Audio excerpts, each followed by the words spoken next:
welcome. We have here the lovely Jodi Taylor and the wonderful Jasper Fforde. We've been asking some questions on the internet, both on Instagram and on our Facebook page. For people that can't be here, would they like to ask a question of Jasper or Jodi? So we've got all these questions from people which they're now going to ramble on about forever. And they might get round to the actual question at the end, but we want to hear what they've got to say. So I'm going to hand over to them without further ado, and I may disappear off stage while they discuss all these lovely, lovely questions from some amazing people.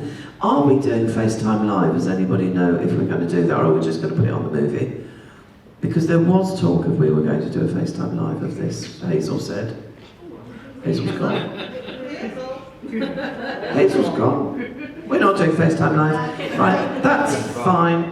We will video it. We have the wonderful Andrea here videoing. I'm going to leave the stage now and let you all get on with it. This is going to be amazing.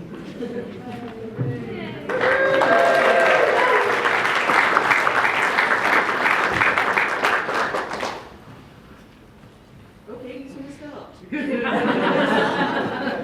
Paper, rock, scissors. You can start. Okay then, a question for you. Oh, for me? Yes, question for Jasper. Will he ever take us back to the world of NCD? Ooh. Okay, so this is... first of all, can I just say how delighted I am to be invited here as a guest. It's a huge honour and a privilege, and it just shows how much warmth and generosity is within the whole Jodi Taylor thing. So thank you for that.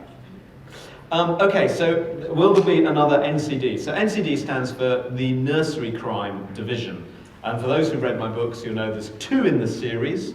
There is the Big Over Easy, which is a police procedural based around Humpty Dumpty. He's found dead at the bottom of a wall, and, you know, how did he get there? Was it an accident? You know, well, he'd been sitting on top of the wall for a long time, many years, never fallen off before. Could have been suicide, don't know. It was Easter, depressing time for eggs. We don't know, we're not sure. Anyway, but the whole book is about investigating his death. It was the first book I wrote, interestingly, and I was roundly rejected for publication for that. So I wrote a sequel to a book I could not get published. Obviously, my strategy was not finely honed at this point, which was The Fourth Bear, which was a re-investigation of the three bears, right? You explained away the porridge issue, which is a massive problem, obviously, as you know, and why Mummy Bear and Daddy Bear were sleeping in separate beds. Probably had something to do with a bit of marital discord within the bear family, and that probably might relate to a fourth bear somewhere in the issue. The question is, is there a number three? Well, there was always a number three sort of vaguely planned in the way that authors kind of always hedge their bets as to where we're going to go next. So there is a title called The Last Great Tortoise Race.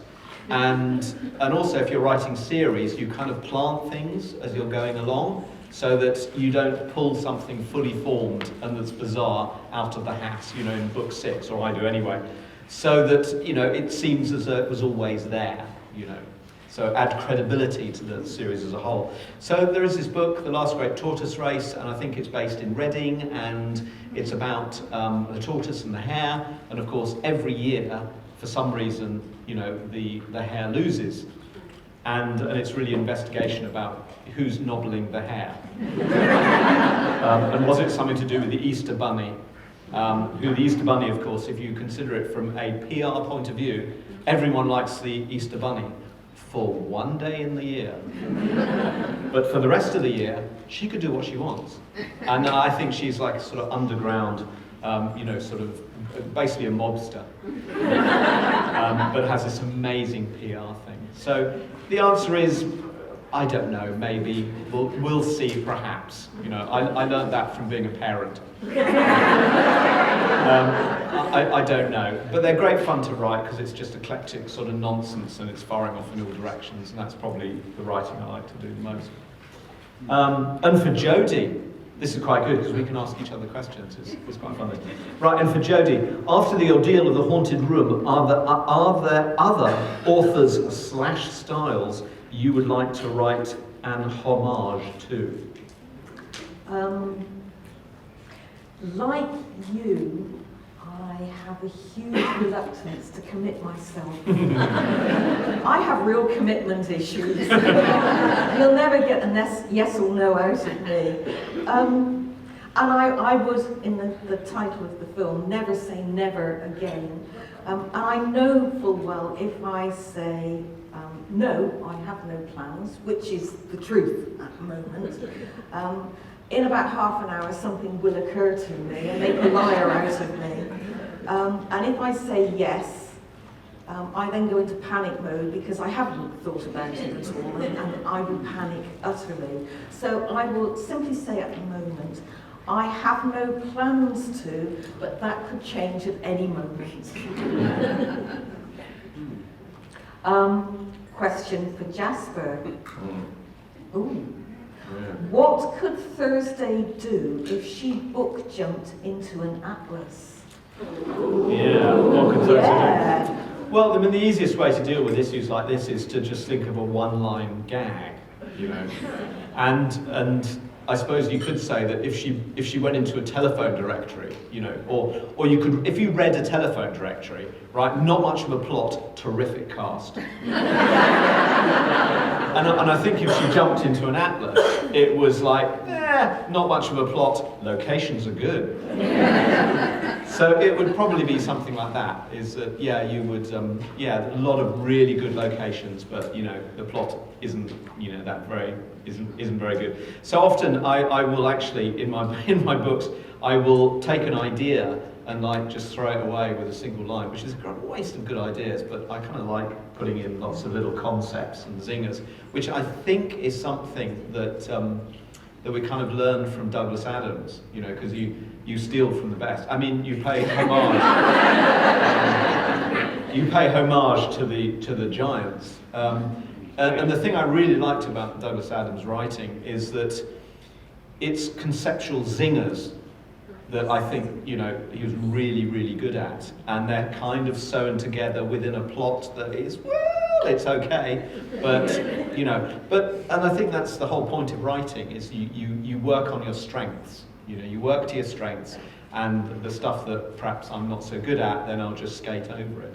So I think if I was, you know, asked that question, I'd probably just use a little one-line gag and move on. Right, question for both Jodi and Jasper. Any chance of a mash-up? Thursday visits St Mary's.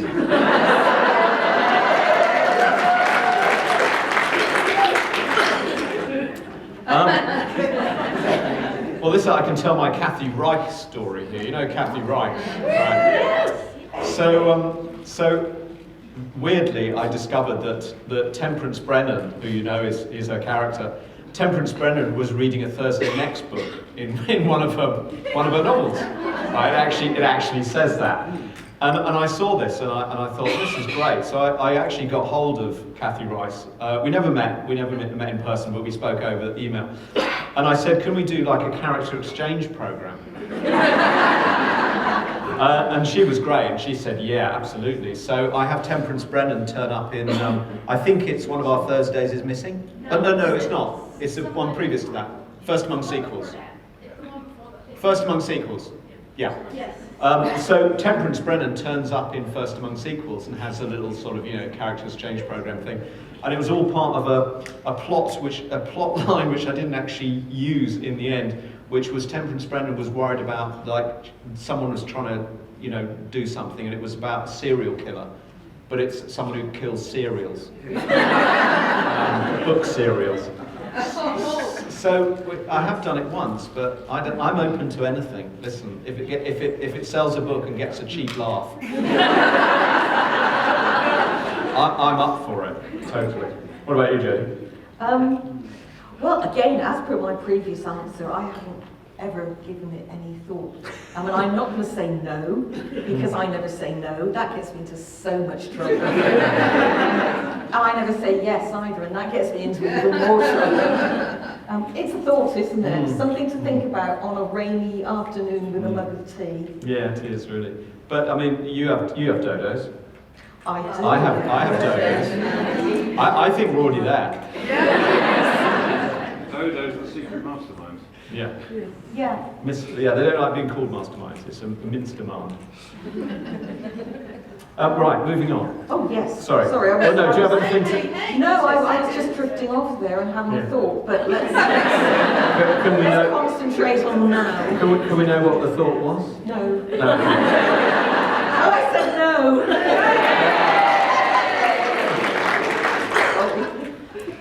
This is from Robin. Oh no, you should read this. Oh, It's a yes. question from me. Question for Jasper. Is Red Side Story the last Eddie / James / Shades of Grey book?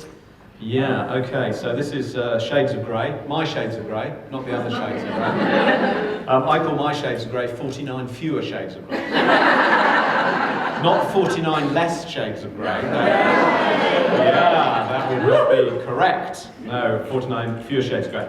This is a book I wrote 13 years ago now, which had, how can I say this politely? I can't. Modest sales. Modest sales to begin with, but within about 4 or 5 years, I would have thought almost every email I received was, when are we going to get the sequel? And because we were, my publisher and I were a little tepid over doing a sequel so soon after a resounding failure. Well, no, let's say tepid sales. That does sound better than resounding failure. You know, the sequel just languished on the back burner. But I decided I'd better do this. You know, there is a kind of obligation, and you'll understand this. There is an obligation that I feel that we writers of quality have to our readers.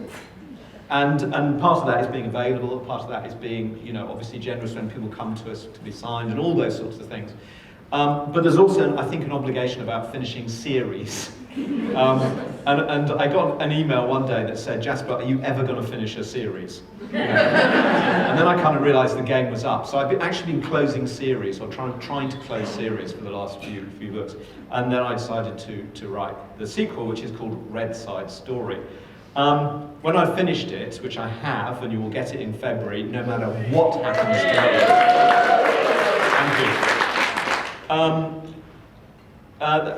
Once I finished it, I realised actually there was a third. So I think there could be a third. Excellent. Yeah, I think there's a third. Yeah. Oh, another question for you. Well, I'm getting too many questions here. Yeah, this is supposed to be about me. I have my own festival. That's about me. You never asked me though, have you? No, I haven't. You're right. I'm going to have to. It'll be a author exchange program. Another question for Jasper. Do you have any plans for a new series, or are you enjoying exploring ideas in one-offs? I've kind of sort of semi-answered that. I like doing one-offs. I do like doing standalones.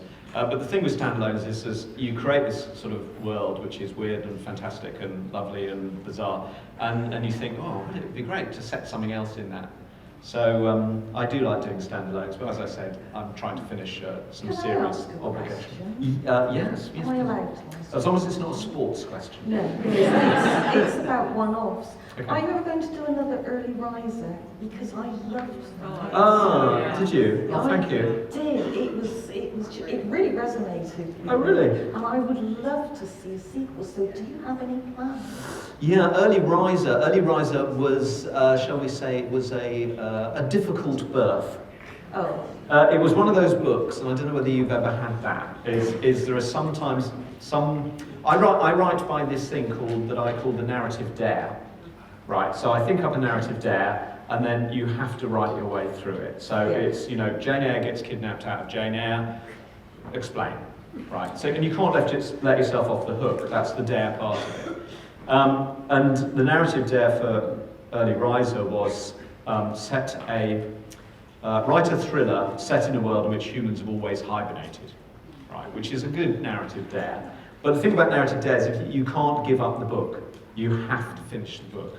And this took, like 3 or 4 times as long, and was an unpleasant experience, shall we say. Oh, really? Yeah, Oh, it was. That's a shame. I know, it was a bit. I think at the time, if all your planets are in alignment when you're writing, and yours clearly are constantly in alignment, then writing is real easy, right? But as soon as one of those planets wobbles out of alignment, it's like anything. And this isn't just writers, it's life. I'm sure you guys here have situations where everything went right and your planets were in alignment, and they got out of alignment and it all went squiffy.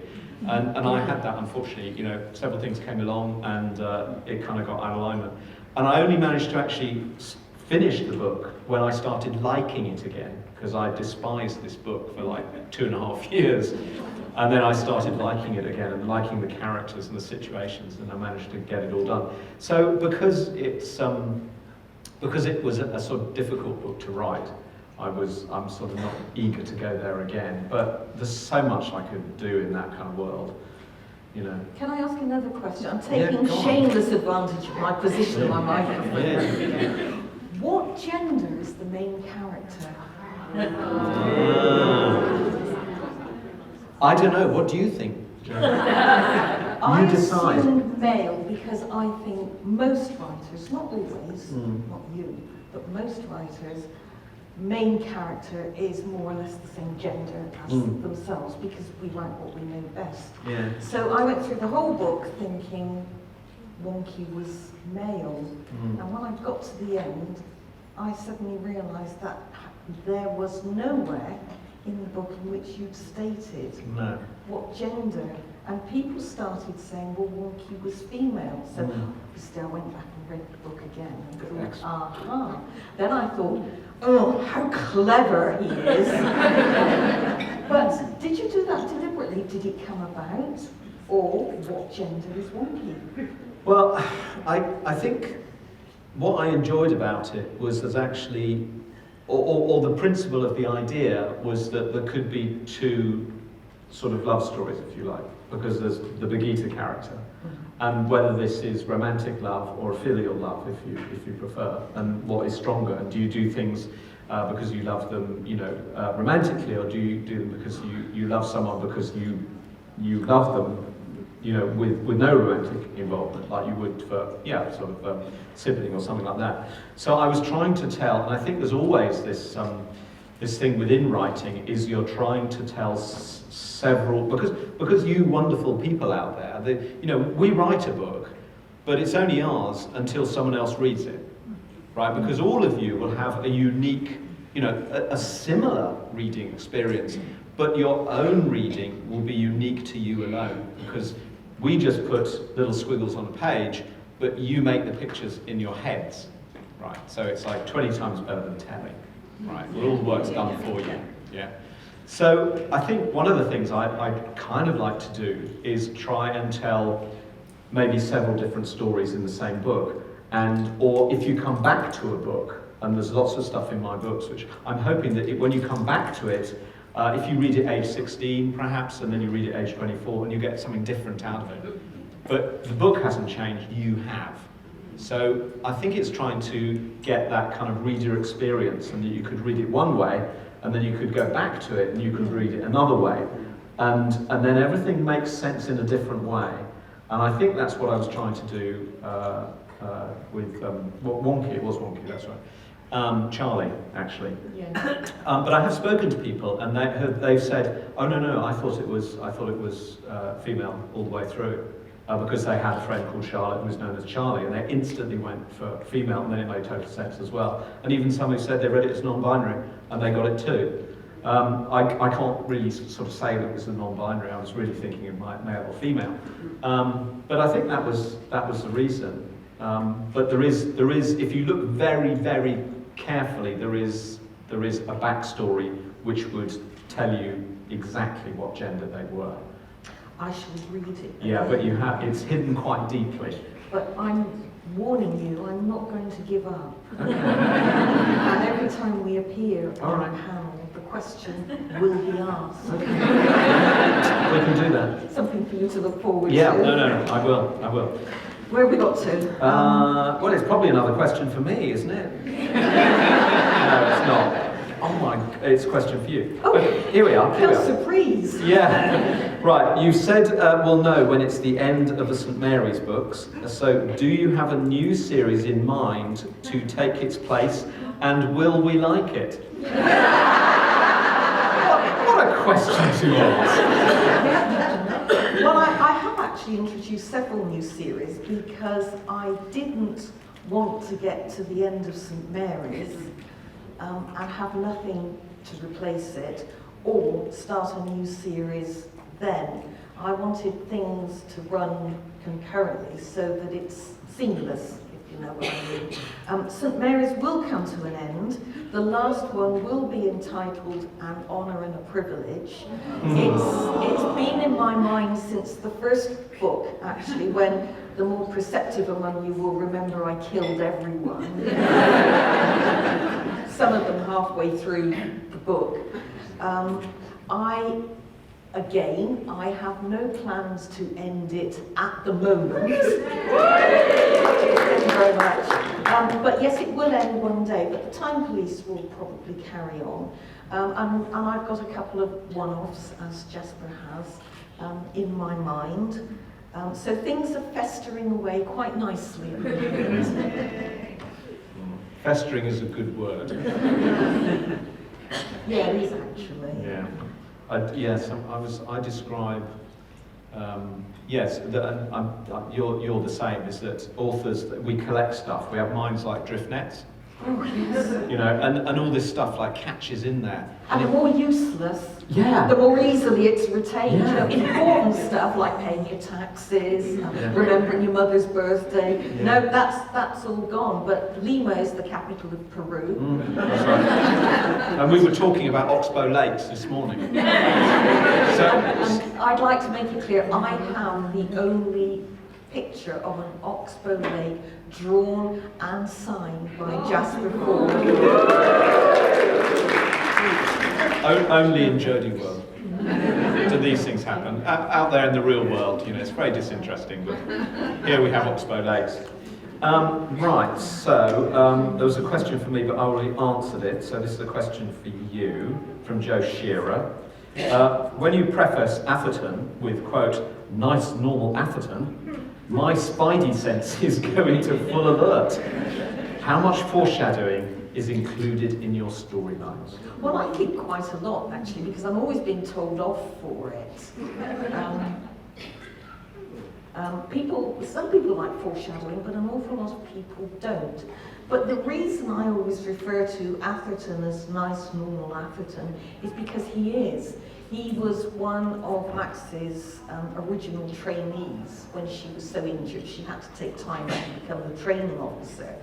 And I invented Sykes, who's hyperactive, and Lingos, who's a little bit snooty, and Hoyle, who was, sorry, spoiler alert, the baddie, and Lingos.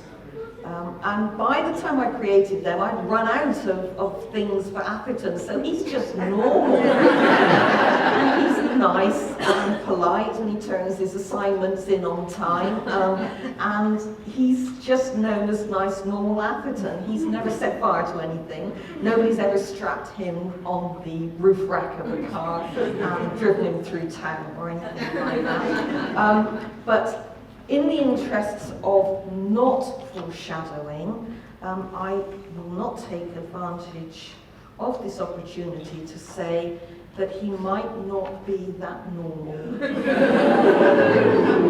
And I'm not going to say anymore. Oh yes, he's always going to be nice. Yes, well somebody at St Mary's got to be nice. And it's Atherton, which is why he doesn't appear that often. And I often get halfway through a book and think, oh God, I haven't met with research and note-taking. Appears in one of the books maybe as just a line or a line and a half. I always remember I spent days on the War of Jenkins's Ear, because who wouldn't? But when it appeared in the book, it's simply along the lines of when Peterson returned returned from investigating the War of Jenkins's Ear. And I had notebooks full of the stuff, but you can't put too much in, can you? Because otherwise it just reads like a quite poorly written history book. So I do loads of research, and I do read books as well. I read around the subject and get a full background, and then discard 7/8 of it because it's not relevant to the story. You always have to make the decision what to put in and what to leave out. Do you not think so? Yeah, absolutely, and I'm totally with you on that. I mean, I will literally read for hours, and then use the tiniest bit of information. Yeah. But it's having just enough information to give the illusion that you kind of know what you're talking about, or me personally, and that what you're writing about is actually accurate. Yes. And sometimes just a very short, well placed, well composed sentence will give just enough information Yes. that you need to get across. It is very easy also to make a really stupid mistake.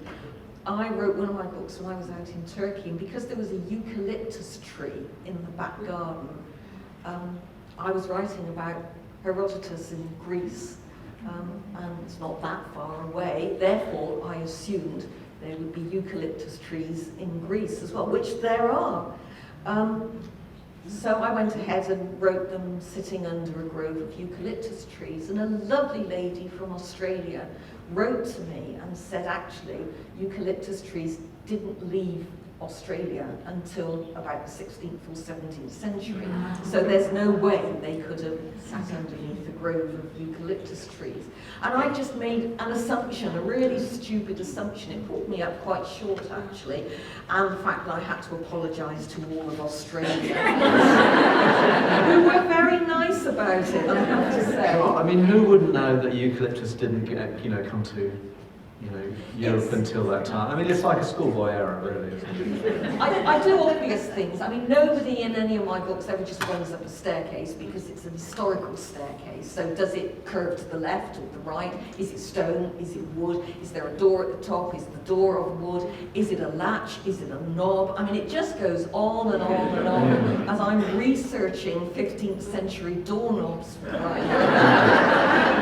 But if you get it wrong, there's always somebody who will write and tell you. It's all right getting it wrong when you're sort of not reckless, but I get it wrong sometimes, stupidity and recklessness, and then that's even worse, because I knew that. So in one of my books, I stated that daffodils bloom in the summer, right? And I live in Wales.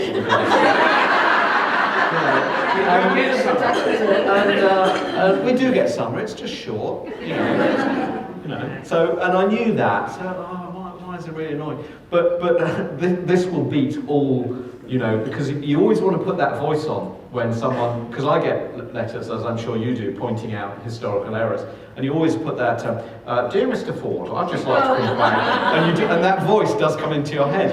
But the best one I've ever, there was this movie years ago called The Draftsman's Contract, which was a bit of a snooze fest. But anyway, but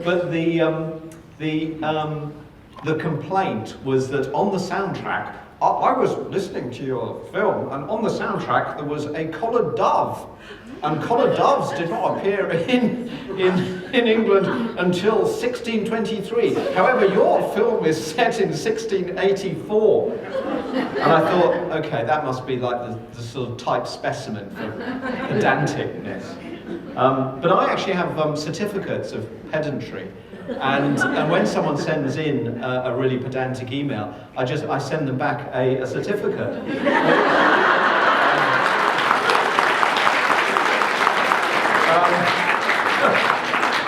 Which states that they have a master's in pedantry from the University of Pedants of so-and-so and such and such. But I only do it if I think they've got a sense of humour. I don't do it otherwise. Is anybody else thinking what I'm thinking? And it's quite nice because on like Pages, I don't know what you use, but on Pages you can actually make yourself up a little certificate, which looks very nice. When you make out my certificate, make sure you spell my name properly. Okay. Yeah. But also, if someone accuses me of being a pedant, I always say, well, no, that should be pedant from the French. I don't know whether it is or not, but it's a great rejoinder. Anyway, so let's get back to this. I've forgotten where we are. It was favourite reference materials, wasn't it? Yes, I think we've covered that. It was a two-part question. I did the second part You did first. the second part first. I have this joke that I've never been, you have jokes and things you want to put in your books, but you're trying to find the right place. Yes. Yeah, we all have that, and there's like 1,000 of them, and they all want to get there. And there was this joke what I want to use, and I just reminded of that, is like, okay, I've got a two-part question for you, Jasper, and I go, okay, could I have the second part first? Certainly. And when was he born? That's just the kind of jokes we want to put in the books, and it's like, where do I put it? You know, where do I put it? So anyway, right, for Jodi, this is from Jenny Waller, or Waller, probably Waller. If temporarily the laws of time travel are suspended, so no harm to you or anyone else can happen, on a jump back, what would you tell the you who was writing that first book? So, if you could go back in time to speak to yourself about your first book, what would you say? Two things, I think. The first thing I would say would be, shut up, stop messing about and finish it. Because it was the first book that I wrote, and basically it was an experiment to see if I could actually do it. There was no thought of publication at all. I read a few articles about getting published, all of which said, it won't happen, don't give up the day job. And I remember sitting there thinking, oh, if only you could know in advance if the book was going to be successful or not. And if it wasn't, I could save myself an awful lot of hot, sweaty effort at the kitchen table. But I would definitely say, yes, keep at it, keep plugging away. And I would actually say to anybody out there, because I'm quite evangelical about this, if you're writing a book, do it. Don't. People write to me and say, I've had a fabulous idea for a book. Should I contact a publisher now? Well, no, write the thing first. You're not going anywhere if you don't write the book. So I would say to anybody out there who's writing and feeling a bit discouraged and it's not going well, keep plugging on and finish your book. It's important. And the second thing I would say, because I was only ever going to write the one book and everybody was going to die at the end, I had Max rather a long time at St Mary's before the plot actually got going. And I think I would change that now, because several people wrote to me afterwards and said, I was quite shocked to find she'd been there for 10 years after a couple of paragraphs. So yeah, don't do that again. It wasn't timing, it was simply I had no plans to write other books. And I think Agatha Christie had this problem. She started off with Poirot, who was retired from the Belgian police force, and Miss Marple, who was a good 60 or 70 years old, and wrote about them for 40 years, which made them both about 130. So she didn't plan ahead either, so I'm in good company. But that's what I would tell myself. Yeah. And also watch out for the Hotel for the Blue Need in 2023. Where are we? Oh, okay then. I'll read this bit if you like. First, I would like to say that I'm a big fan of both Jodi Taylor and Jasper Fforde, and I would like to thank them for the many laughs they've given me through the years, intentionally, I hope. Yes. Yeah, that was from Lilia Zuniga. So thank you, Lilia. Thank you, Lilia, out there in internet land. Right, so then Lilia has a question. So my question for Jodi is this.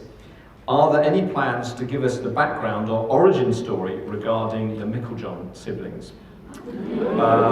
Or maybe about Lady Smallhope and Penny Royal? I would love to hear more about their lives prior to meeting the St Mary's crew.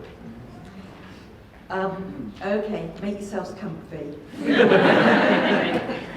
I am 67,000 words into a story of how Penny Royal and Smallhope met.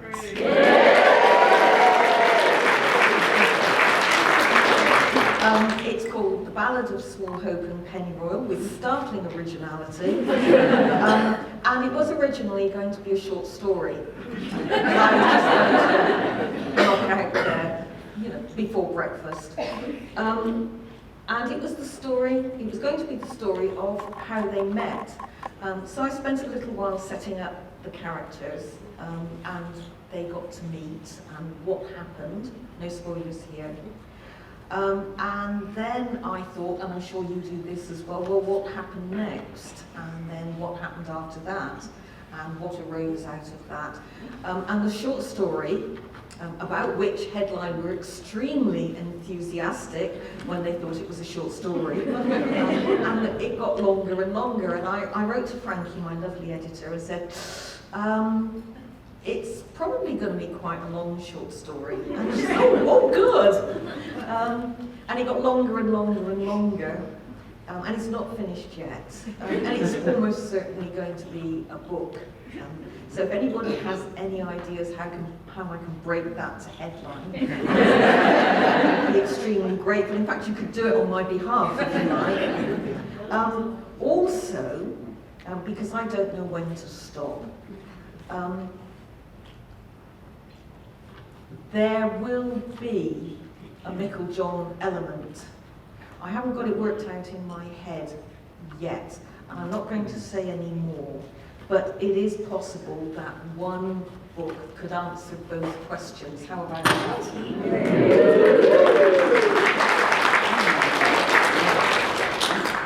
I have to say, it's going extremely well. Do you ever find that occasionally, just occasionally, you just can't stop? The words just pour out of your pen, which means it's either very good or very bad. I do feel that you should suffer occasionally, and if you're not suffering, it's probably not that good. So the fact that this is going quite well is both delightful and extremely concerning. Yeah, I don't often have that, because when I have an ending to a book, and we had this conversation earlier, We did, didn't we? is that I generally don't, I completely make them up as I go along, pretty much. And I very rarely have an ending. And you were sort of going, really? Like this? And I said, no, I just kind of make it up as I go along, and I'll just rewrite constantly. And I'll have a sort of subplots, and then a particular subplot might actually become the main plot.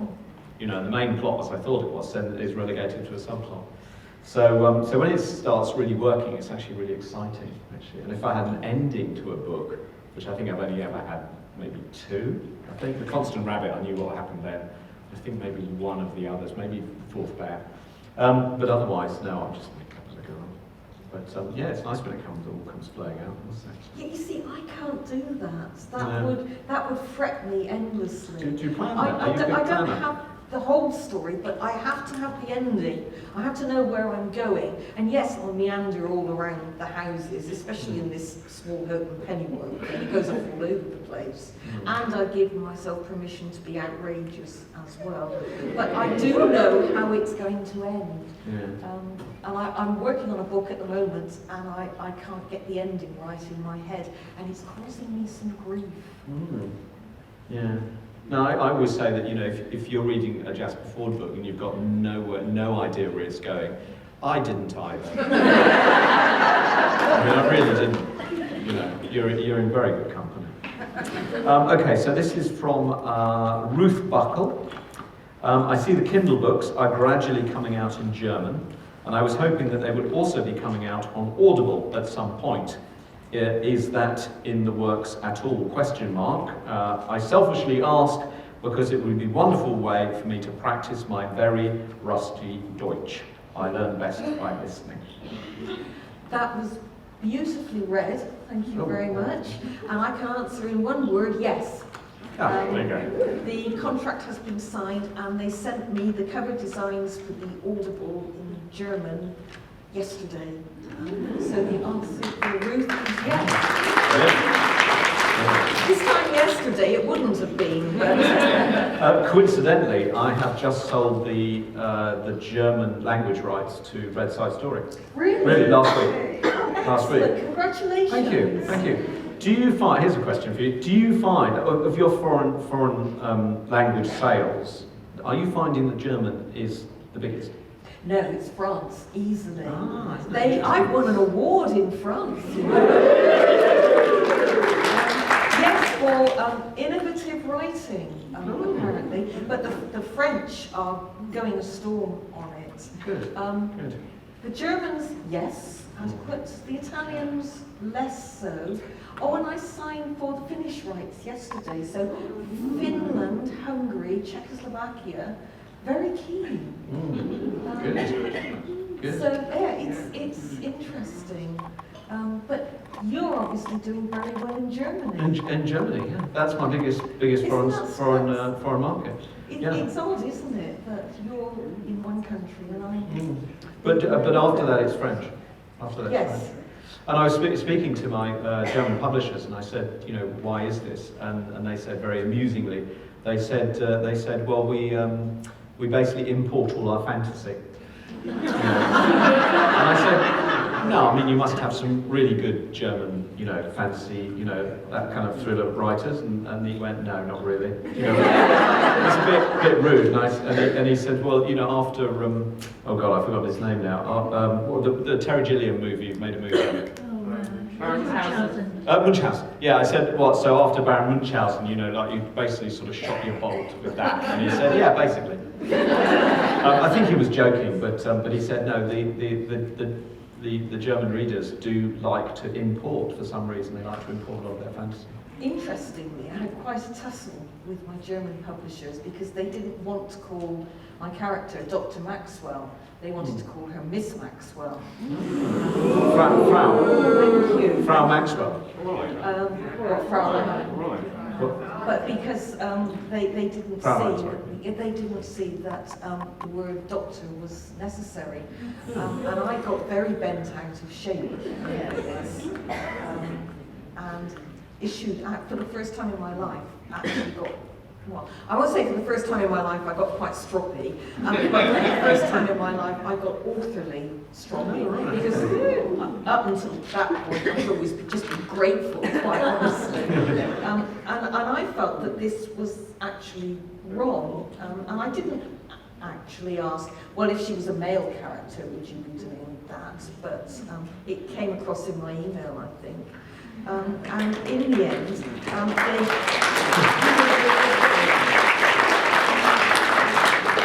the first one, it was too late for, that had already gone into press, and that is Miss Maxwell's something or other. The rest of them are now Dr. Maxwell, which is great. But I don't know if this was revenge or not, but they left the apostrophe out of Maxwell's, so it wasn't a complete victory. But yeah, and I actually said to Hazel, because you know I was in grateful author mode, and I said, how legitimate is it to make a complaint about this, that she's being deprived of her doctorate? And you know, it's Hazel, go for it, she said. So we did. I don't think I've ever actually got. I love the idea where you said you got all bent out of shape, and instantly I was thinking you were kind of like gone like that. I don't think I've ever got all authorial. Yeah, I'm trying to think of something. But I frightened myself.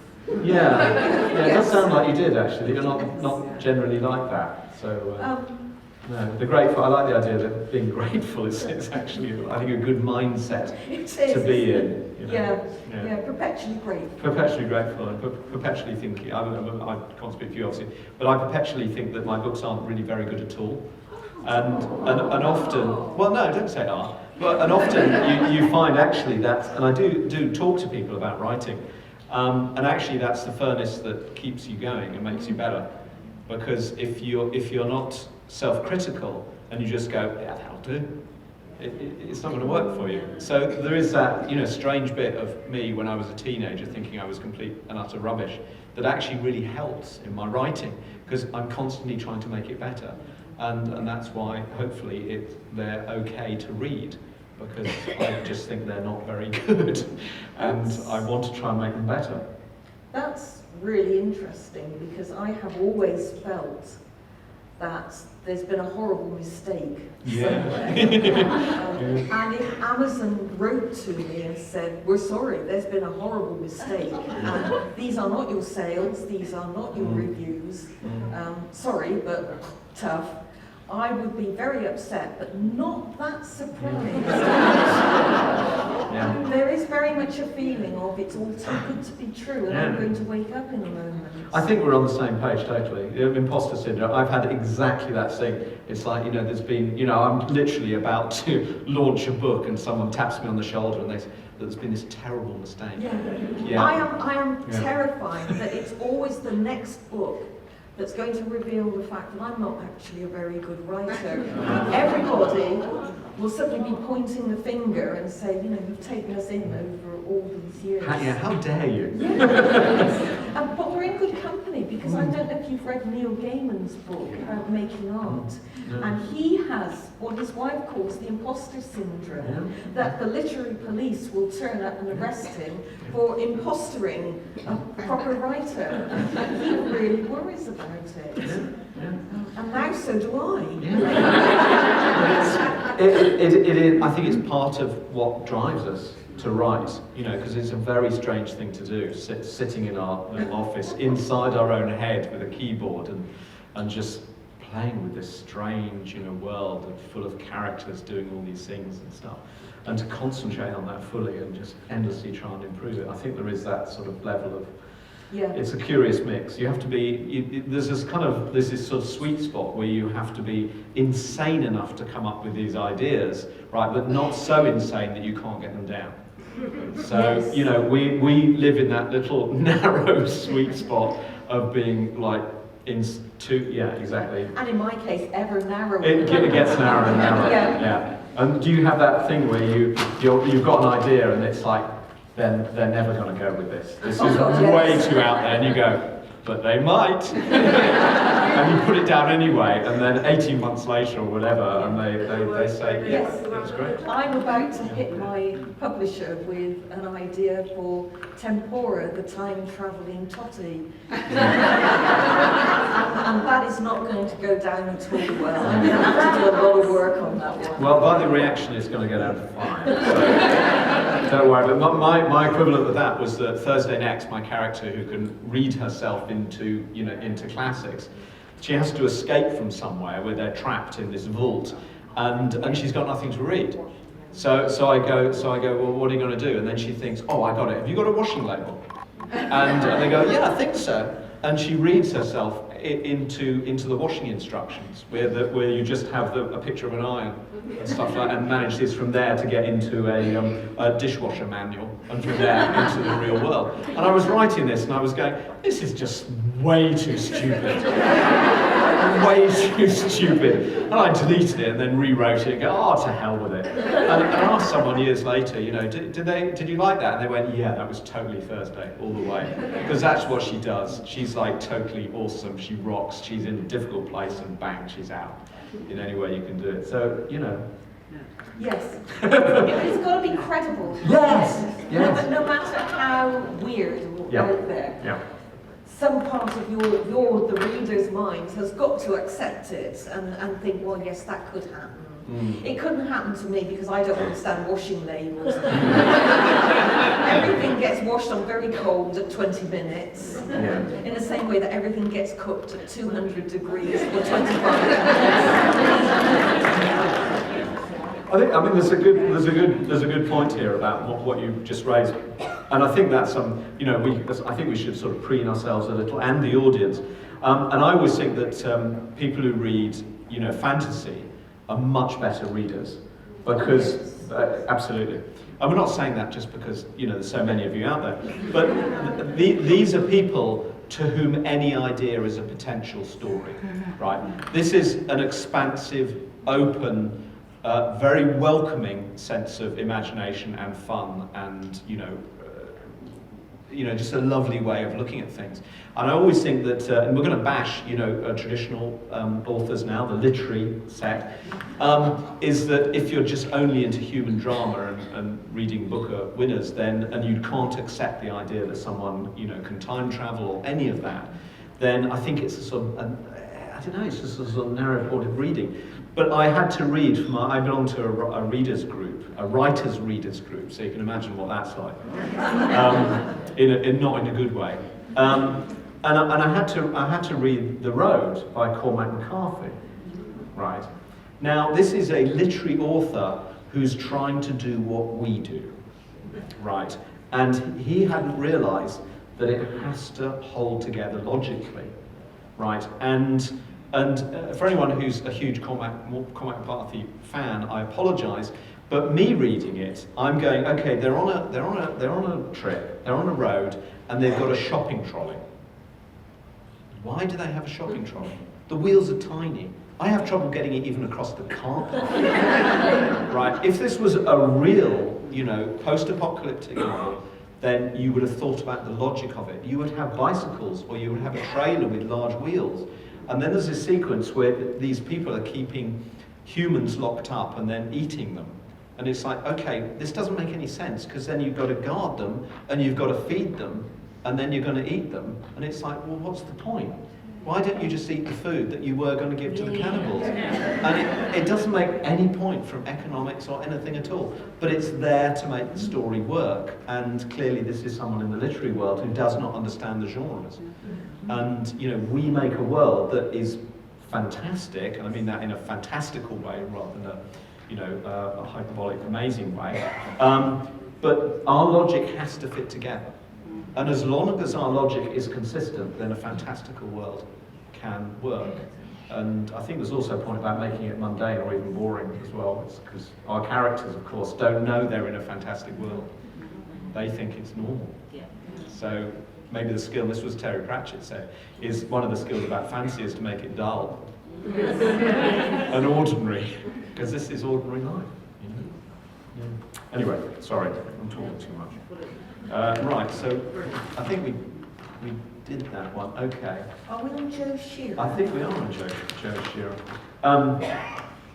She says, I quite like this. She starts it really rather well. So this is from Joe Shearer. Oh, and to labour a point, I've already laboured a lot. It's nice. She's sort of come in halfway through, unless we've missed out the top of the email. Could you have floor plans of the buildings at St Mary's and a map of the grounds and the village of Rushford, both early and current to Max's storyline? I can't do spatial thinking, and an impenetrable fog of blankness descends on my cognitive capacity when descriptions occur. I live in Gold. Oh, sorry, no, it must be Australia. AU, it says here. Is AU Gold? Yeah. Thank you. Oh, I got that joke right. I'm so happy now. Very clever. Yeah, that was quite clever. Did you write that? I did, Yeah. very much. It's added class to the art. Do you think so? By the skin of my teeth. Okay, so I live in Gold, I'll just milk this a little, which has a dearth of buildings and villages and towns from these historical times. Yes, I do better with time police stories, but Elizabeth Cage stories also always have me flummoxed and floundering with visualizations. Go ahead, make my day. So this is really about, map of the grounds and floor plans, so an idea of how things look. I think somewhere out there, someone on my Facebook page made a very similar point. It might have been this lady actually. And I have actually somewhere among my many files done a written description of St Mary's. You go through the front doors, on the left is this, on the right is this, carry on up the stairs, on the left is this, on the right is that, which I've given to somebody who has said they will make a floor plan. So it's very possible that floor plans of St Mary's will surface before not too long. And if people find it helpful, then fine. Actually, I think the author might find it quite helpful. The author's a bit of an airhead sometimes. Terry found that the map of St Walport gave him just 5 ideas for books, just looking at it, because he said, you can't map it. So Briggsy he mapped it. Do you use real locations? Do you do like location scouts if you want to describe real locations? Or Interestingly, Rushford, which is my imaginary town, in the the Nothing Girls series. This would be for you. Have you ever thought about using the burning of Notre Dame in a story? I think that is a cathedral rather than a person. I think it would be something that Max and Markham may have inadvertently been involved in when they were working freelance. Oh God, yes, if anybody's going to accidentally burn down a cathedral, it's going to be those two. No, I hadn't thought about it actually, because it's a little bit recent. Yeah. I'm really not interested in anything after 1485. and in fact, the year 1 AD I tend to regard as distressingly modern. I'm an ancient history girl. Yeah. I'm well into Babylon at the moment. So the answer to that is no, not because it's not interesting. It's just too modern for me. I like the old stuff. Yeah. I was actually, I think the day after, or maybe 2 days after Notre Dame went up in flames, I was at Tewkesbury Abbey, because I'd never been there. And I do like ecclesiastical buildings, and so I wandered in. And of course had to make some joke about matches, you know. And I said, you know, does this worry you? And we got into a conversation about it. And what I didn't realise was that the reason that the whole of Notre Dame was not destroyed is because medieval architects knew that there was basically a forest on the roof, because that's what it is, and the vaulting is a fire break. So when you look up, and if you don't see wood and you can see some beautiful spider vaulting, you're actually looking at a medieval fire break. That is essentially what's done. And roof fires were very, very common, and that's why you have these massive stone fire breaks. That's what it is, and they were very smart. I've read somewhere that Coventry Cathedral in the war would not have burned if the Victorians hadn't made improvements to the fabric.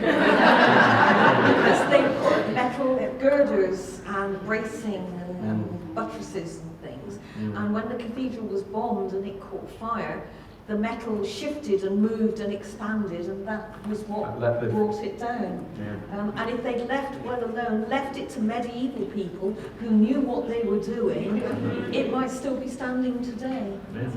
Yeah. I mean, that's the reason they didn't make the pyramids out of wood, clearly. Because it wouldn't be there now. I mean, it's logical to me. Also, the other one, of course, because standards authorities, that's a very interesting subject. I'm sure people have looked into that. Before the war, the hose fittings for the fire brigades were all different. And when someone said, look, Coventry's on fire, would you all come up? And they were going, sure, and then they're going, okay, well that's a problem. That was what always annoyed me about the A-Team. When they were making their magic stuff. It never crashed to the ground because nobody had a Phillips screwdriver. All the fuses always fitted, all the fittings always went together. That does not happen in real life. Yeah, that's my favourite bit of Apollo 13, where they have to make a square peg fit in a round hole. Yes. And you go, okay, if that's not engineering, I don't know what it is. My favourite part of the film, really, to be honest. The scrubbers, the CO2 scrubbers, if anyone's scratching it. Right, so we've done those. So have we got a roving mic? Or are people just going to yell out and then we'll repeat them back? I have a microphone. I am aware that everybody has been sitting for quite a long time. Do you want to just stand up and have a wriggle? Have a little wiggle. If you can, stretch up.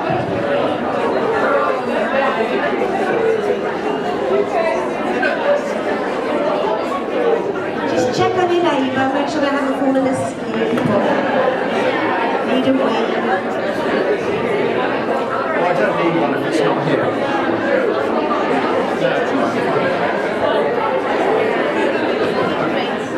I've got some just in No, I've got some.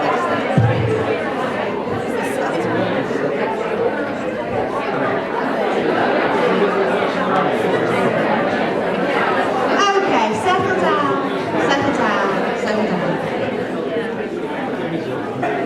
Okay, you have a roving mic. So, he's not Mike, he's Dave, but he's going to come round with a mic. We're going to work our way across the floor. So these people will get a first chance, second, third, okay? We'll do as many as we can, on a budget. time-wise. Please say your name clearly so that Jasper and Jodi can hear, and then say who the question's for. Could be both, could be one or the other. So, over here. Hello. Is it working? Hello, I'm Rose. Hello, Rose. Hello. My question is for Jodi. I've always been very much fascinated with Matthew Farrell and what his history is and why he can see the things he sees. Are we going to hear any more about that at any point? The author has no clear idea where that is going to lead. But in the Time Police book that I'm writing at the moment, Matthew is using the time map to track various members of the Time Police who've got themselves into trouble, and the map will speak to him. Thank you very much, that was very gratifying. What that means, what that will lead to, the author has no idea at all, so typical Taylor failure to plan ahead. Thank you very much. Next question. Hello, Sue. Jodi, Mavis Enderby, did you take the name from the village in Lincolnshire?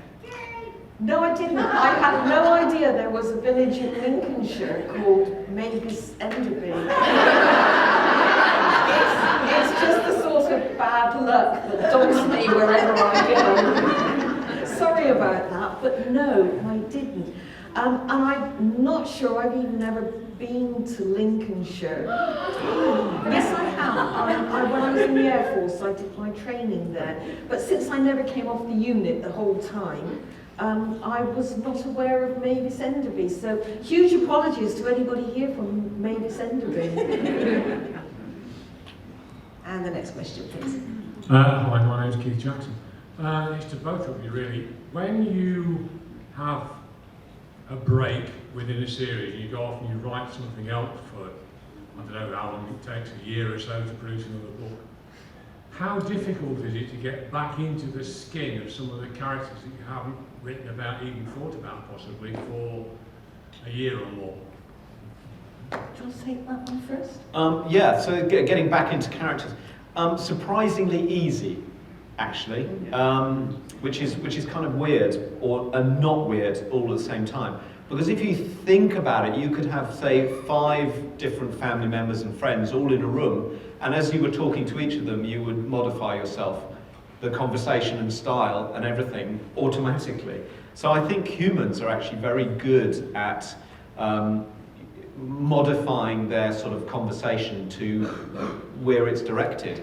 So I find that actually speaking as Thursday or Jack Sprat or whatever, it just sort of slots in. You know, I remind myself, I'm rereading the book, so I know, you know, the voice of Thursday, but it's surprisingly easy, I find. Do you follow what Yeah. about you? Yes, actually, I agree. It's not a problem that I have. Possibly because the main series, St Mary's, is told in the first person, and the Time Police is in the third person. And they are actually quite similar anyway. But no, I don't have a problem. Thank you very much. Next question. Coming down the front. Yeah, you get it. Mandy, I'm quite partial to a bit of blood and guts, so I wondered whether we might visit the Crusades at any point. I can just see Max in a veil and around like that. Again, I have no plans, but I never take anything off the table. So you planted the seed, let's see if anything comes forth. Hello, it's George from Wardrobe. If Netflix came knocking, would you sign the St Mary series with them? Well, you're just a troublemaker. There's always one. Okay, I have hugely mixed feelings about this. I have strong feelings about the quality of some historical stuff that's produced these days. I get extremely agitated. I'm just so sad, I can't believe I admit this, but I become extremely agitated every time a female steps outside without a hat. I am old enough to remember the time when boys and girls, 14 or 15, you went through a rite of passage. And, sorry, I keep slipping. Boys came out of short trousers into long trousers, and girls wore stockings and could put their hair up. And from girls' point of view, you were now a young lady. And yet in all these historical epics, you have these nitwit heroines rushing about outside with their hair flowing down around their shoulders, which marks them out either as prostitutes or somebody who's not yet 14. No boy in his right mind would ever go back to wearing short trousers.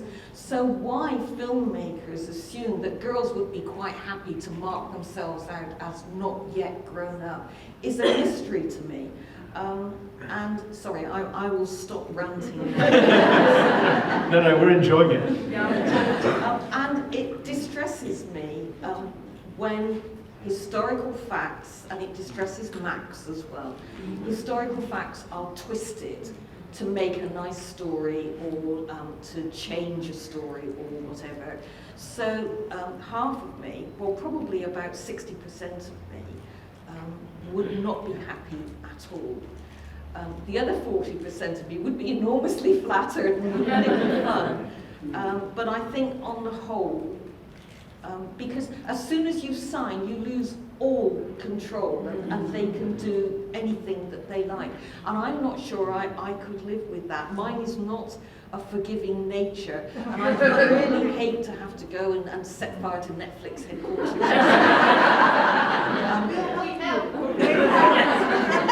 Can I drop something in there Yes, as well? do. And I think Yes, this is stop a sort of similar thing, is that some intellectual property books, the chance of it going wrong, right, it can be quite low for some intellectual property, like, John Grisham novels. It's really, the failure chance is quite low. But when you're working with something that has a lot of different facets to it, like your work and my work, the possibility of getting it wrong is actually much, much higher. And you get these things wrong, and you get them very wrong. The watch. Yes, I already mentioned it. Right out. Yeah. So I think there's that aspect, that I had Last Dragon Slayer made by Sky, and I think it missed an awful lot of points that it should have got. Because the possibility of getting wrong was very high, and I think that's a risk that we in the genres, and we certainly in this speculative fantasy, we run the risk of it going very, very wrong. Yeah, and it can be damaging as well. Yeah. Audible sold their dramatisation to me on the grounds that it would attract loads and loads of new readers because it was a revolutionary treatment of it. And it did not do that, and probably put any number of people off.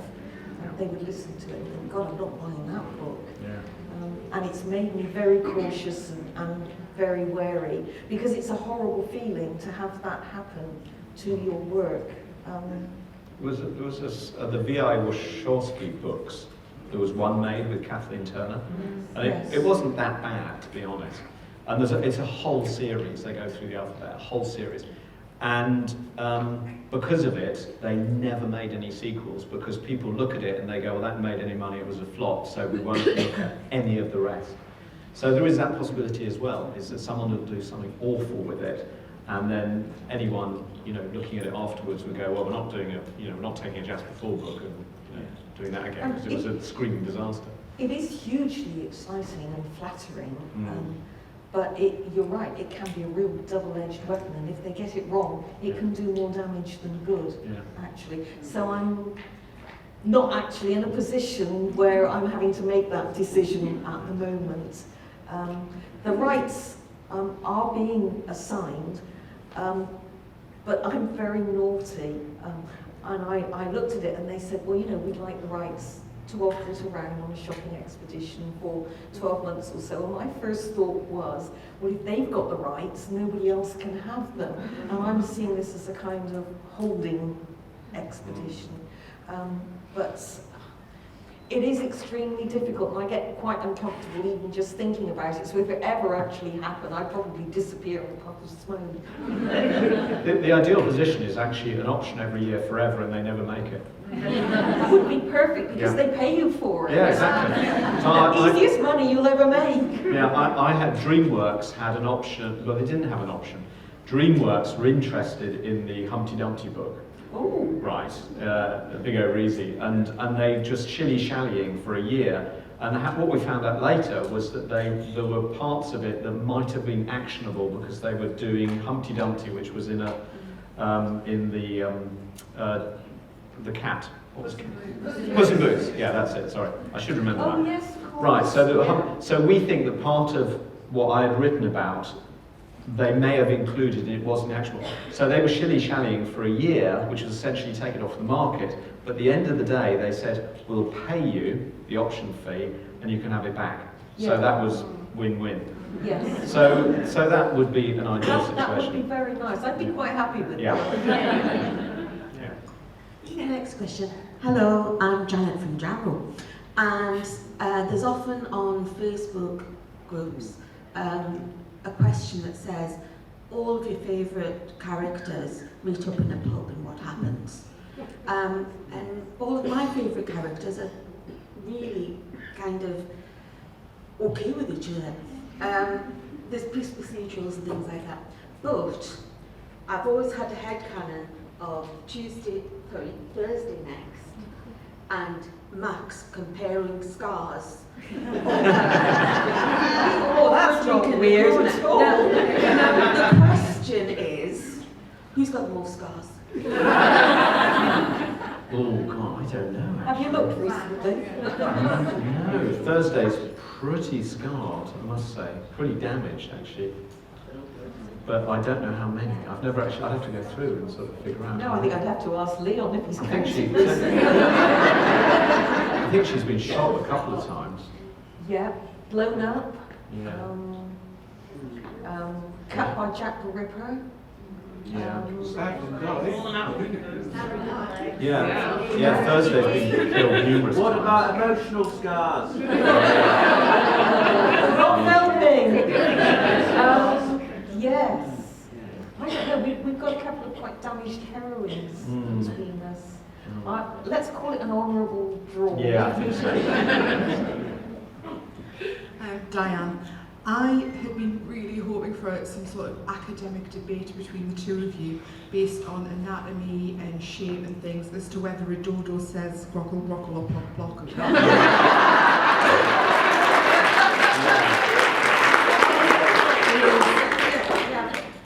Well, I mean, the good thing about writing about dodos, I'm sure you come across this as well, is that by really a kind of hour of fast reading, you can be an expert in dodos, you know, because there's really not that much known.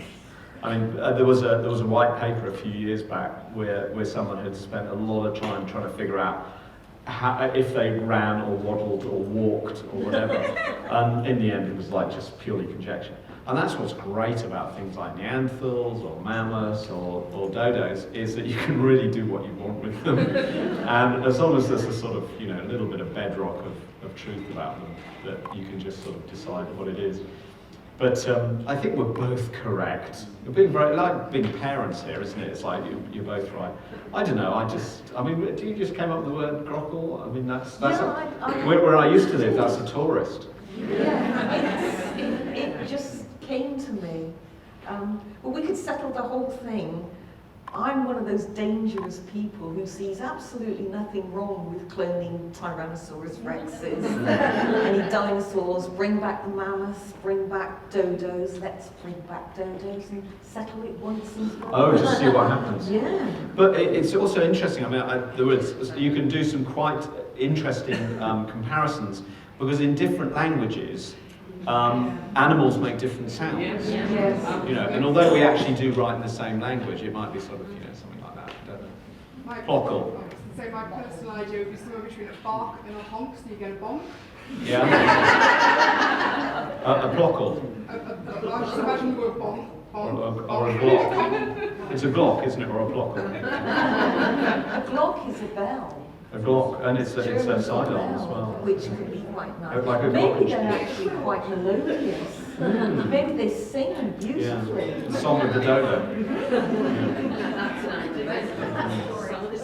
Song of the Dodo. Ready for the next question? It's Chris. Is there anyone you would invite to play in your sandpit? In what way? Sorry. As in they could write books in your settings. Well, other people, other writers. You look horrified by that. I thought there was an interesting sort of meaning. I'm not quite 100% sure of the meaning in the sandbox. We are the sandbox in the speculative. Would you let genres. somebody write in your stories set in your universes? Oh, I see. Well, I think we do in the fan fiction, don't we? I mean, there are lots of people out there in fan fiction land who write Thursday Next fan fiction. So I think people do. Do you have big fan fictioners? I think so, yes. I tend not to get involved because I don't want to cross-contaminate ideas and things. But there is a group called Virtual St Mary's where one or two of them are here today. Where they've actually sorted themselves out and they go on missions and they're in various departments and things. And I pop onto the website occasionally just to check out what they're up to and whether any of it's legal or not. But fan fiction I tend to stay away from. I don't mind if people want to use the world but not the characters. And I'm fine with it. Yeah, I mean, I kind of stay away from it as well. I used to be a little bit sniffy about it because I thought, well, you know, why don't you write your own books? If you're going to put all this much effort in, why don't you write your own books with your own characters and stuff like that? But I think I was missing the point. It's actually a celebration of my characters and my writing, and I think I was, you know, heavily missing the point. So it's like I'm not involved with it, but you know, if you want to do it and have fun, you know, who am I to stop that? Next question, please. Hi, I'm Tamsin. I'm a huge fan of Markham and Hunter. Are we ever going to hear the backstory of how they got together properly? Well, I have dealt with it a little bit. He was bicycle jousting and went over the handlebars and opened his eyes and she was bending over him. I'm not sure how much more detail. There's a little bit of them in the Christmas story, which I've just finished. He, not surprisingly, ends up in sickbay again, and she's with him. And there's a little bit of a moment between them, which I think is quite nice. But no, other than that. But I'll put it on the list and have a think about it. Yes. Are they married?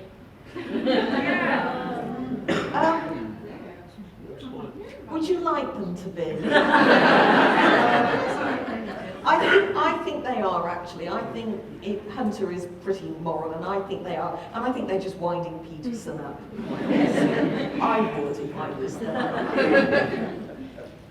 Hi, my name's Annabelle, and sometimes when I'm writing things, like I really like a plot point I've chosen, but then by the time I get to the end, I've had to cut it out because it's useless to the plot. Is there anything you've had to cut out that you've been really annoyed or unhappy that you've had to cut it out because it's one of your favourite bits? Yes, my editor is very keen on taking out my favourite bits. Yes, I do. I take things out because they don't fit. And if it doesn't fit, it doesn't matter how beautifully it's written or whatever. If it doesn't fit, it's got to go. The secret, I find, is not to throw it away. I open a file headed Remnants of 14th St Mary's or something like that, and it goes in there. So it's not lost to the world. And if you're not actually losing it to the world, it makes it easier to let go. And I tell myself that I can come back to it and maybe incorporate it into something in the future, which also makes the decision to cut it easier. And to make it easiest of all, I've never actually gone back and taken anything out of these files and used it in the future. So your initial instinct to take it out because it's not right was absolutely correct. Does that help? Thank you. When you're writing and there's a little voice at the back of the head, listen to it. It's usually right. Yeah. You know, if it doesn't work, I'm exactly the same. Exactly the same. Is that the one that tells me to kill everybody? Yeah. Accept that voice. Next question, please. Hi, I'm Dawn. You've talked about misdirection of characters. I've always been fascinated by Dottle, and whether in the very beginning you envisaged her character development as it's shown in the books and what happens, or whether it just sort of happened, there was a bit of an idea, but whether it just happened. No, she was wrong right from the start. And so I deliberately made her a sympathetic character that everybody would feel sorry for, just so that I could make her betrayal all the more savage at the end. And then I pushed her off the roof, and it was great.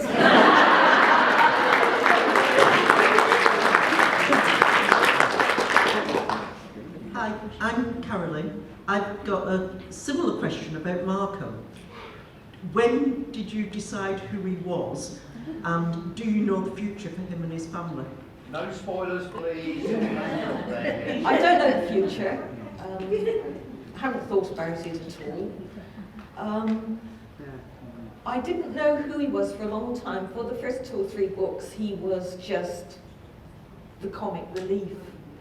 And then he elbowed his way into more and more and more of the stories, and I completely lost control. And I had to start thinking about who he could possibly be. And it became apparent that he had to be somebody fairly important. And I enjoyed releasing little snippets of information, like he'd had a really good education. He knew what was going on better than the historians did half the time. That was great fun to do. And then I sat up in bed one night, bolt upright, and thought, oh, I know who he is. Ran it by my then editor, who was quite horrified. But we talked about it. I talked her down, put it that way. And I wrote the story with a great deal of trepidation, and honestly expected to get a lot of comment along the lines of, God, you've really jumped the shark this time. But people said, yeah, that's who he is. I've no idea where he's going. I don't think he does either. But he's quite settled and happy for the time being. Next question, please. Hi, my name's Julie. I'm just interested in the character of Max. I really like her, but do you see her as a really nice character or quite selfish? Yes, I think she's selfish. I think she's quite nice right up until the moment she's not. What she does possess is the ability to be not nice when it's needed. She doesn't have that filter that nice, normal people often have, even to defend themselves. There's kind of like a filter and a line beyond which most people will not step. Max will step over that line, usually to protect somebody else rather than herself. But she is necessary. It is necessary for her to do what she does. And I think there's always a justification for it. And I try and get this across in the books, with Dr. Bairstow as well. He's not necessarily a nice person, but he's a leader, and he does the things that are necessary so that other people don't have to.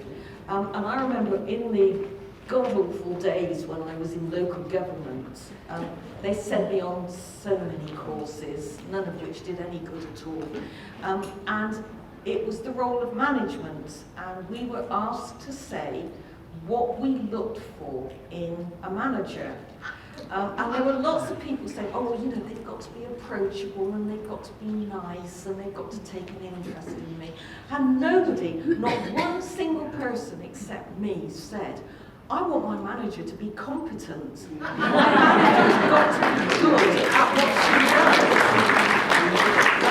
And that is what a leader does. They do. In the long tradition of sort of, I don't know, Jonathan Swift and sort of restoration comedy. So I have a list of names which aren't names but could, logically be names. And I kind of pluck them off the list. Every time I see something that I like, that has a little singing to it. So Thursday Next is my mother used to say Thursday Next instead of next Thursday, and that's very much of her age. And Thursday Next also has an internal rhythm to it, de-dum, Thursday Next. So I thought, okay, that's good, it could work. Bowden Cable is a name that could sort of work. They're actually the cables that you have on bicycle brakes, that's called a Bowden Cable. So I think a lot of names, I like sort of playing with silly names. I don't know whether I'd do it again, given the choice, and do it, because it can be distracting, I think, for a reader perhaps who's not looking for it. But I'm writing the next Thursday book, and she has a character who she has a sort of slightly interesting relationship, and his name is Roger That. And it just struck me as a really good name, Thursday Next and Roger That, and it's like, okay, have they got some history together? So, I don't know, I just kind of like silly names in a kind of way, but really only in the Thursday books, not so much in other books. This is how dim I am. I manipulated Max's name, Madeline Maxwell, because I intended for her to be known throughout the books as Mad Max. And I became so involved in the story that I was actually 3 books in when I realised I'd forgotten to do them. I was not my finest hour. I choose some names. I chose Dottle because it's a slightly silly sort of name, and nobody called Dottle could ever be really bad. But a lot of the names I'm writing and they just slide out of the pen. There's no conscious thought at all. But names, I think, are quite important to define the character. Yeah. And every now and then I can't get a name, and it's usually because I can't quite see the character. The character comes first and then the name. And interestingly, I had a book where my editor wrote back and said, you've given 2 characters the same name. Oh, no. You call them both John, and this is how dim I am, it's pathetic. It's author 101. And I changed the name of the second John to Jim. And I could not get on with that character after that. And even now, I still think of him as John. He's not Jim at all. But character names are very important. They define the character. Yeah, and I've had exactly that same problem where I've had to change the name. Yeah, because it wasn't working. It doesn't go in, does it? No, it doesn't work at all. You're wondering who it is, who you're writing. Yeah, you see what you're up against here, don't you? Yeah. Thank you. All right, Nevina. I have a very, very silly question. What's the deal with cheese? Cheese. It's the deal with cheese. I mean, in general, it's a sort of comestible made out of dairy products. I'm worried you don't know what cheese is. In your book, it's illegal. Oh, right, in my book. Okay. Yes. In my other world. In your other world, it's illegal, and in your world, it helps with time travel. Yes. Yes. So what's the significance of the special properties of cheese? Okay, there are some things, right, and it works quite well with fruit. You see, some fruit is funny, and some fruit isn't.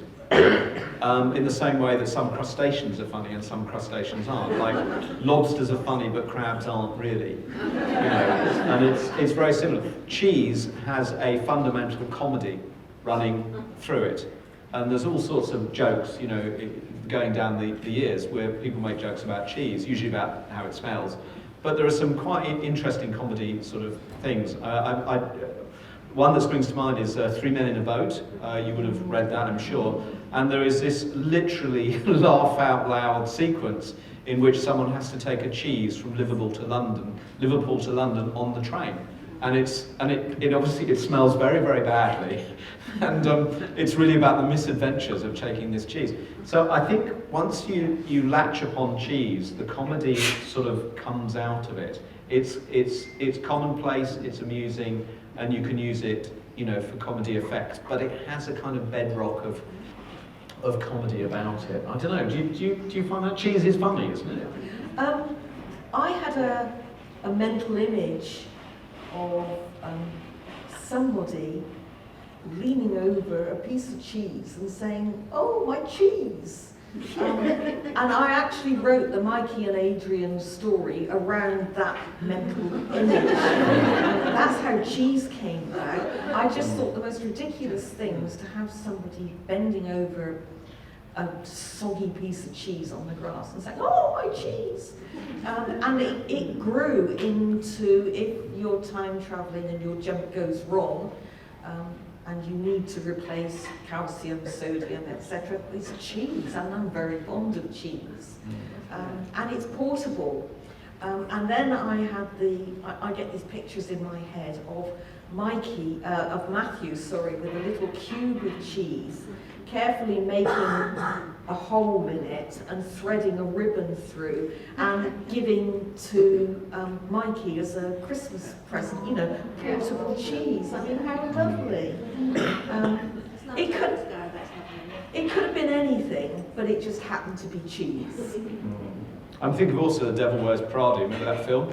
One of the funniest lines in it is Emily Blunt in an early appearance, where they say, how do you keep so thin? And she says, well, my diet is basically, I wait until I'm about to faint with starvation and then eat a cube of cheese. But it wouldn't work with anything else, would it? No. Cheese is funny. Yeah. I'm Angela. There's been a lot in the press in recent months about books that were published 50 years ago or so, and how some of their language is now less acceptable. How do you feel about your books if in 30 or 50 years' time a phrase that you use becomes unacceptable? Would you be happy for them to be changed and sanitized at that time? Or are they your words and you want them to be your words forever? Shall I start? Yes, good question. I have mixed feelings about this. Firstly, in 30 years I'll be dead. So I probably won't care that much. But I was talking to somebody about this. I would not want to offend or upset anybody deliberately. I mean, very few people would. We make enough mistakes inadvertently without actually setting out to do it. But also, I'm a historian, if I can call myself that, and I have strong objections to history being rewritten to reflect views which are fashionable now, but may not be fashionable in the future. Because once you start, you're on a slippery slope. In 30 years' time, prevailing views today may not be as fashionable then. Do you change them again? Do you rewrite books? Do you rewrite history? Once you start, you can't stop. And once you've lost the original, it's gone for good too. I don't think my books, to me, that they're not as important as history itself. I don't see why you can't have 2 volumes, why you can't keep the original, and it's easy enough to put a plate in the front which says, these books represent the attitudes of the time. You may find them offensive, difficult to cope with, etc., in which case, read the revised version. In that case, you'd have the best of both worlds. But I agree, it is a very difficult topic, and probably should be addressed better than we are addressing it at the moment. I think there needs to be a debate about a lot of this, in which anybody can make their views known, because every view is relevant. But yeah, I'm glad to think in 30 years I'm going to be dead. Possibly tomorrow even. Yeah, I do appreciate your question. Do you want to have a go? I mean, pretty much, yeah, I mean, the same. I mean, you don't want to offend anyone. I don't think, clearly I'm not a big enough author for anyone to have too much, you know, to complain about. I'm already on a sticky wicket because I'm writing as a female, and that has changed. I didn't think anything of that at all when I started out 23, 4, no, lot longer, nearly 30 years ago. That might be seen as slightly different now. I mean, if I was a bigger author, perhaps people have something to say about it.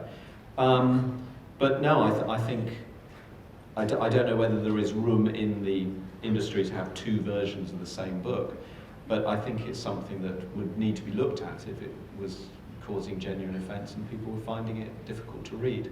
But I would also like, again, what you say about writing at the front of the book, saying this was written in, you know, whatever it was, you know, 1985 or whatever I first wrote The Air Affair, and at the time, da-da-da. So to give you some contextual historical reference to what was going on so people could understand it. I'm a big fan of Tintin, right? And there is one of the earliest, which is kind of non-canon, which was Tintin in the Congo, which is, you know, some of it, and there are parts of Tintin. He developed as an author, Georges Remy, and he developed clearly a conscience as he was writing, and a lot of his books are actually really, really positive about, you know, some very, very difficult issues. But his early stereotypical renditions of, you know, minority groups was not good. But Tintin in the Congo, they were clearly scratching their heads about it, and they decided the best thing to do was actually to put a wrapper on it, and actually saying, you know, we kind of regard this as non-canon, but this was written in another era, and when Georges Remy had not developed into the powerhouse that he became, and I think that was the right thing to do, rather than withdrawing it or withdrawing or even redrawing the whole book. So.